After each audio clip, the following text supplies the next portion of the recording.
Dugaan pembabatan hutan oleh investor di kawasan Taman Nasional Bali Barat, TNBB, wilayah Kelurahan Gilimanuk, Kecamatan Melaya, Jembrana, terbukti bukan isapan jempol. Perwakilan masyarakat Gilimanuk bersama anggota DPRD Jembrana turun langsung ke lokasi untuk mengecek kondisi hutan. Rabu, 17 Desember 2025, siang.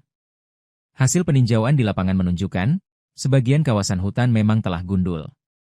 Pohon-pohon besar nyaris tak terlihat, menyisakan tanah yang telah ditata, serta bekas jalur alat berat yang kini mulai ditumbuhi rumput liar.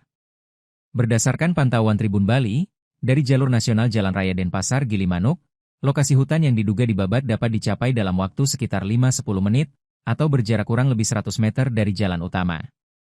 Akses masuk dilakukan melalui kawasan lahan yang dikelola PT Wira Dharma Bakti.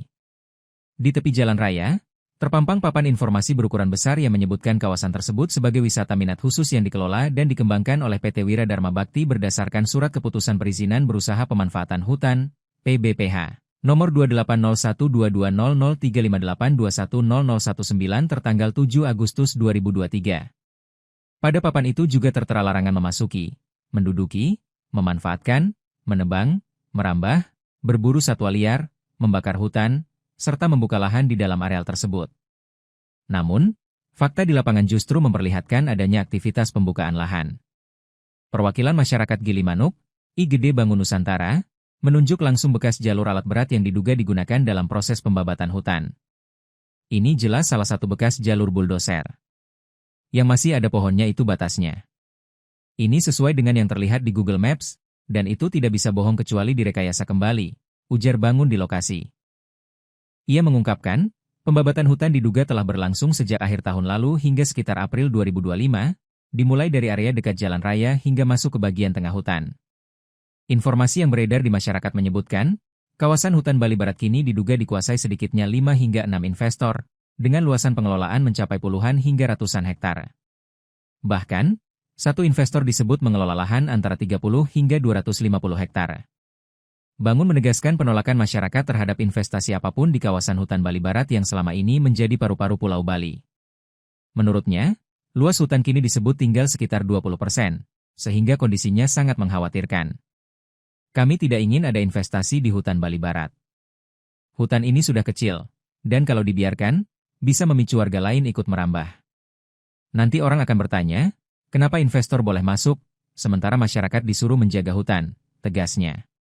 Ia juga meminta pemerintah dan lembaga legislatif, baik DPRD Provinsi Bali melalui Pansustrep maupun DPRD Kabupaten Jembrana, untuk segera melakukan moratorium terhadap seluruh izin pengelolaan hutan yang ada.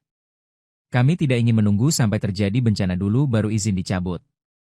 Hutan Bali Barat harus lestari, bukan hanya untuk Bali Barat, tapi untuk Bali secara keseluruhan, ujarnya. Bangun juga mempertanyakan pemindahan petugas penjaga hutan yang sebelumnya berkantor di kawasan Cekik, namun kini justru dipindah ke wilayah kota negara. Padahal, menurutnya, kawasan hutan sangat membutuhkan pengawasan langsung di lapangan. Sementara itu, Ketua Komisi 2 DPRD Jembrana, Ketut Swastika alias Cuhok, mengaku prihatin dengan kondisi hutan Bali Barat. Dari hasil peninjauan, ia menilai kerusakan hutan cukup luas, mulai dari bagian selatan hingga ke tengah kawasan. Kami melihat banyak luasan hutan yang sudah hilang. Ada beberapa investor yang kami tidak tahu rencana pembangunannya, tapi aktivitasnya sudah berjalan, katanya. Cuhok menilai, pembabatan hutan justru terjadi di tengah ancaman cuaca ekstrim seperti peningkatan suhu, potensi kekeringan, banjir, dan longsor yang dampaknya akan langsung dirasakan masyarakat Gilimanuk dan Jembrana. Meski kewenangan pengelolaan hutan berada di tingkat provinsi, ia meminta dibentuk tim terpadu untuk turun langsung ke lapangan dan berkomunikasi dengan pihak-pihak yang melakukan aktivitas pembukaan lahan. Kalau terjadi kekeringan, banjir, atau longsor, masyarakat Jembrana yang terdampak. Jadi kami punya kewenangan untuk menghentikan kegiatan di wilayah kami. Jangan semuanya berlindung di balik sistem perizinan OSS, tegasnya. Hal senada disampaikan anggota Komisi I DPRD Jembrana, IKD Joni Asmara Putra. Ia menegaskan, meski kewenangan kawasan berada di bawah pemerintah Provinsi Bali, DPRD Kabupaten tetap berkewajiban mengambil langkah sebagai bentuk tanggung jawab kepada masyarakat. Hari ini kami turun bersama tokoh masyarakat untuk melihat langsung sejauh mana kerusakan yang terjadi. Ini langkah awal agar pembabatan hutan tidak terus berlanjut, ujarnya. Menurutnya, hutan yang telah dibabat dan dialihfungsikan berpotensi menyebabkan aliran air hujan menjadi tidak terkendali. Jika kondisi tersebut terus dibiarkan, dampak lingkungan yang lebih besar dikhawatirkan akan terjadi, tidak hanya bagi Jembrana, tetapi juga bagi Bali secara keseluruhan.